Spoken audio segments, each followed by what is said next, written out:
হালাল রিজিক অন্বেষণ করো তোমরা। রিজিকটা যত ছোট পেশা হোক না কেন, যদি হালাল হয় অবশ্যই সেটাই উত্তম। আর যত বড় পেশা হোক না কেন, যদি হারাম হয় সেটা তোমার জন্য জাহান্নামে যাওয়ার কারণ হবে। অনেক বড় পদ আছে কিন্তু সেখানে ঘুষ আছে, সুদ আছে, প্রতারণা আছে, সেখানে যাবে না। আল্লাহর ওয়াস্তে সেখান থেকে দূরে থাকো।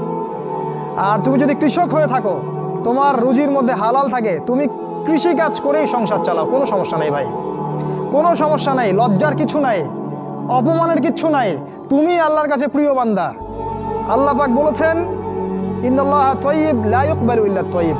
আল্লাহ পাক পবিত্র, পবিত্র রিজিক ছাড়া তিনি গ্রহণ করেন না। সারা জীবনের ইবাদত কবুল হবে না যদি আপনার রিজিকের মধ্যে হারাম থাকে। কিচ্ছু করার নাই, নবীর কথা পাল্টাতে পারবেন না। সারা জীবন সুদ ঘুষ খেয়ে বছর বছর হজ উমরা করবেন আর হাজী সাহেব লকব লাগাবেন, ওইসব করে লাভ নাই। আল্লাহর কাছে কোনো লাভ নাই। ওইরকম হজ আবু জেহেলও করতো।